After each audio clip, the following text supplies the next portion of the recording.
I did not know if anybody would come back in.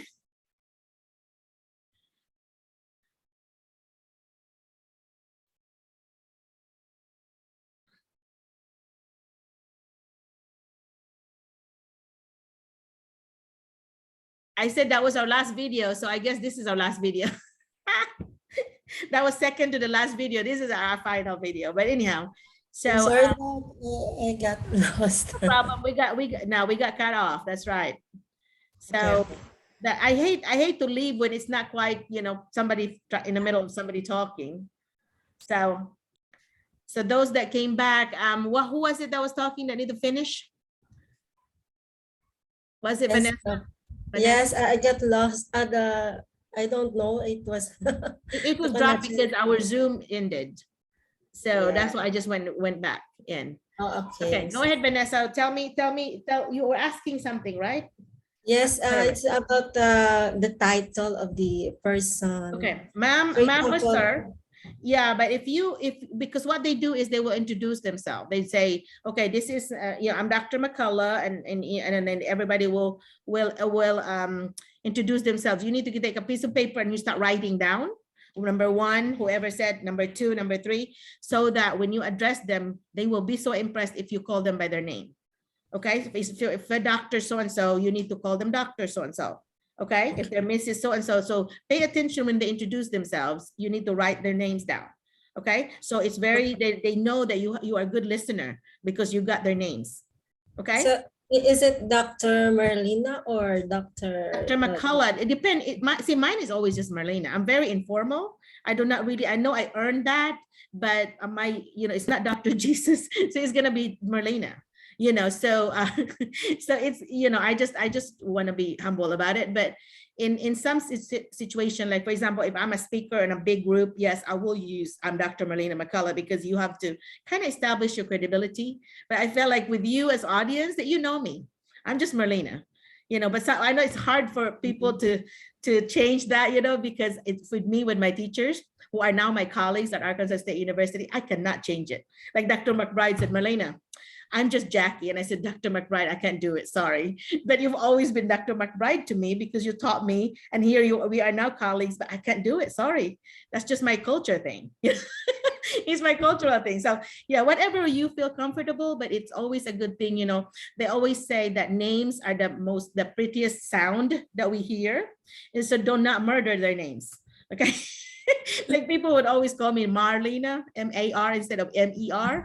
I'm allergic to that. So Okay, yeah, it's okay. Yeah, good. And one thing, I'm sorry. One thing about the driver's license, for example, if I have that already here, do I need to apply an international here? Or? International, I think if I read it correctly, international driver's license will be acknowledged by any countries in the world. But the Philippine license, you still have to start over because you don't know the rules here. But I think international, for some reason, is being acknowledged, because like I knew this for a fact because I always host exchange students back when I was teaching. And so all of my exchange students, nearly all of them, not all of them, but nearly all of them, I taught how to drive. And then the European ones, they cost them $500 to apply. And here it's free. Here it's free to get driver's license. So they get it here. And then that way, when they go there, they save $500. So especially like Germany, I think it was $500, and my Czech Republic girl, she also got it here because it's cheaper. I mean, zero is better than 500. Yeah, good. Yeah, those are amazing questions that you have brought. Yeah, but it's always good if you already have that proficiency in driving. That's gonna be a long way helping you. Okay, that will give me less heart attack if I have to teach you. I've taught so many. And I'm like over there holding my breath, like, oh, please don't kill us. Okay, yeah. Thank you so much. You're welcome. But anyway, anybody else? Remember, this is the wrap up one. This is the fourth one. I just hate not to finish it up, formally. So those who are coming here, what are you excited about? What are the things that you're looking forward to? Those are who are coming here. That's Eva, that's Christine, that's Leslie. Yes. Yes, but Yeah. honestly, this is Christine. Honestly, I haven't met Eva for personally. Ah, okay. Although we're first cousins, yes, we Oh haven't my met God. personally. Okay. I have only met Ate Mary Chris. Okay. So I am very excited for this, guys. For the first time, we are going Yeah. to meet her in person. Yeah. And if you can meet, if you can arrange it where you can travel together, that's better for you guys. That way you won't be alone. I hate for you to travel alone on an international flight, but I know we're Oh, teachers, we can read directions. Just pay attention to, your ticket will tell you the gate number, and always look for people with the in the airline with their ID. They'll always be able to guide you. So yeah. So just ask the right question in the airport. You would not be lost. Mama came here, okay? Came here in 1990, and my mom only has like not even a sixth grade education. It's extremely smart woman, but she was a businesswoman. But we wrote her cards, like index cards of like, this is the English and this is the Visaya, like this is how to ask questions or whatever. So we have like a stack of index cards that my sisters and I came up with. Mama said, I no speak English, understand English. She would say this. And so she said she was able to come here. And she was, so that was impressive to me, that I'm like, are you sure, Mom, that we're not going to come pick you up? It's like, because we were all having our jobs. So we cannot, and I was pregnant at that time. My mom came a week before I delivered. So there's no way I could have traveled to get her, because she came here just, a week before Stephanie was born. So that was 32 years ago. Yeah. And so anyway, yeah, those are good things to do, is that if you can coordinate your schedule, if it's possible, that would help you out, guys. And also bring your favorite Filipino food, because you might not be able to find it here. And so, and if you ask me what I want buwan. I want daing. Yeah, I want daing. That, yeah, I love those fresh ones, not the old ones. Yeah. So anyway, so, and I don't mind paying. I don't mind paying for those, because I know you have to pay for them. And I think I told Marie Chris, as like, the two things that I want are that daing and also the tang mango. And I don't mind yes, paying for po, it. she told me about that. I said, but I would like to reimburse you though. I don't feel like you have to spend money for me. I'll reimburse you. But anyway, yeah. So my husband loves mango. See, I mean, that tang mango thing will not last very long for us. So I always get like lots of packets of them. Last time I had sent somebody say, buy me like $50 worth. I'll pay you. So anyway, all right. Anybody else? What are you looking for? Hi, by the way, even after 30 some years, I still eat rice every day. So don't feel like, oh, you're in America now, you're gonna eat potatoes. I do eat potatoes, but my body looks for rice. So even in school, I just do not bring dried fish in school, because that would be embarrassing. Bring some chicken and pork and all that, but do not bring that and eat it at home. But even seafood, I even did not bring it. But anyhow, so yeah, those food will be, you'll always eat Filipino foods, I swear. In fact, my mom is having her 80th birthday at the end of the month, and I'm gonna be having a big lechon. And I think the Helena bunch are gonna come. They're gonna come and attend it. Yeah. So I always, like, when I have a get together, I invite the teachers to come, and I think it's kind of fun to get together. So hopefully some of you will be in my party. Yeah. Okay. Anybody else who's excited about things? Um, they eat in Arkansas, they eat like frog legs, this giant bullfrog thing. I don't eat those. I tried it. It's like chicken, but I just, the thought of it being frog just kind of grossed me up. Anyway, I do try. I always tell my students and my kids that, do not say no unless you've tried it, because, like scientists, you have to have the data in order to say this is good data or not good data. You cannot have the data without trying it. So I would like taste it a little bit, like just the thought of it. And then they eat squirrel too. And I've never eaten it, because I'm so glad that my husband he does not hunt them. But I hear people, my students, telling me about, my uncle got us 5 squirrels yesterday and we cooked it, or whatever. Like, okay. I said, I eat octopus and squid, like you don't, but that would be my octopus and squid equivalent for you, because they don't eat squid here, and octopus usually. But yeah. And my husband even does not like seafood much. He calls the crabs, which is one of my favorites, spiders of the sea. You're gonna eat the spiders of the sea? Like, excuse me, these are good stuff. Yeah. Yeah. So food wise, it's gonna be a little different for you. So there's always a rice cooker. Of course, you know how to do the rice thing. And yeah, just you can cook. You can cook your own. So what other things? Let me look.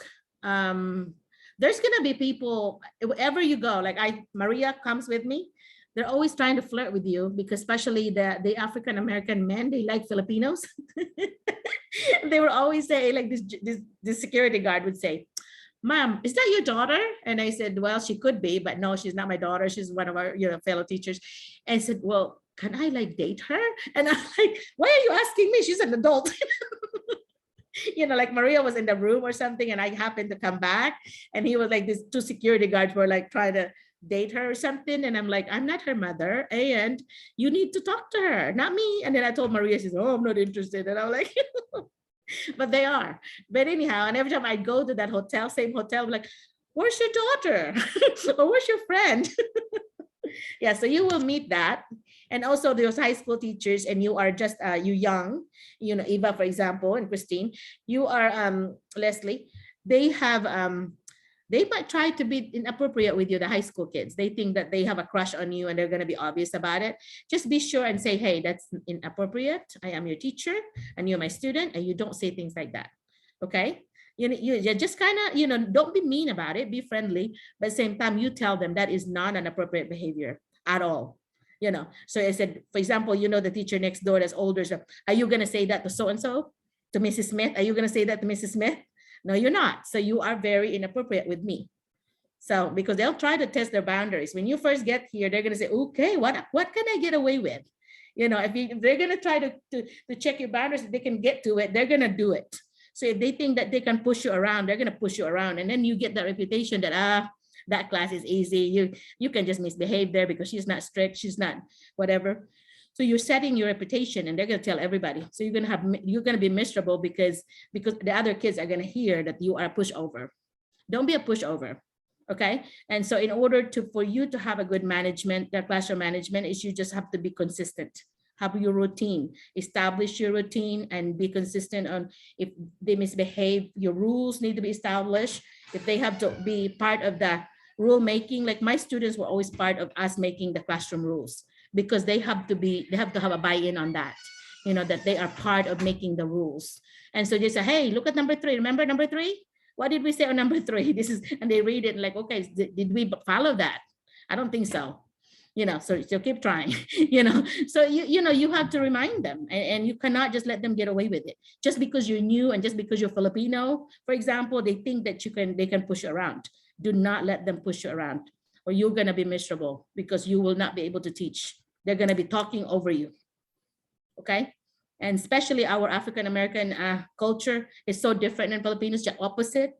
So really establish without being mean, just be really firm. Okay. If you say you're going to write somebody up and put their name in order to take to the office, then do it. Do not threaten. Do it. If you're saying you're doing it, do it. Even if it kills me, if I promise something, if I say something to my students, I will do it. Otherwise, my words will be no good anymore. Okay. So that's one big thing that's a problem is classroom management. Because of our height, sometimes they think that they could, "Oh yeah, she could, we can just do this because she's short." No, you have to remember, dynamites come in small packages. So yeah. All right. So anything else that you're looking forward to when coming to Arkansas, things that you want to try? Hi, Mom. In my case, I'm actually very excited. One thing, what Christine said a while back, and then the Thanksgiving. Oh, okay. I'm really looking forward to it. I watched that in Friends, the series Friends, and they're always celebrating Thanksgiving. What would it be like to have turkey on your table? Is that turkey? Yeah, pabo. Yeah, my very first turkey, I was so excited, and now because I love turkey, they're very healthy. By Thanksgiving is in November, and by May or June, like next month, I'll be missing that. Like, oh, I wish I had turkey. But thankfully, they sell turkey all year long. So you can actually, you know, buy a small one or a turkey leg or something. So yeah, I do miss it. But some people cannot stand it. They do not like the smell of it or the kind of the wild taste of it. So it's a thing that you have to get used to. But I loved it immediately. And another one is the venison, which is a deer. Pa sa atin parang usa. You know, the deer, they have that here, and my husband loves it. And so we always have deer, and it's like steak, except it's deer. I feel bad because, you know, Bambi. But yeah. Okay. Anyway, so yeah. Anybody else with a wrap up comment? Is who was it? Robert, do you have something you're looking forward to, or did he come back in? Okay. So Christmas here is also a big deal. So Christmas, yeah, with family. So with us, because you have family there, that's going to be very easy for you guys, the Quezon. But we will get together. You know, we will have a get together. What I'm thinking was, if there's a lot of us already, we just have a special party for us. You know, I think that would be fun. And I always invite you to my house. So if you want to come to my house, you can come. You know. So anyhow, yeah, and so that's it. That's all we have then. Okay. Well, I'm looking forward to seeing you next week, and thank you again for coming back in and over. Anyway, We are all very right, so excited I na will kayo, see- Doc. Thank you. Yeah, no problem. I'll see you then. Okay. Bye-bye. Thank you so Okay. much, Thank you, Doc. ma'am. Bye-bye. Bye-bye. Have a nice day ahead. Yeah, you too. Bye, Mami. Bye-bye. Good night. Bye-bye.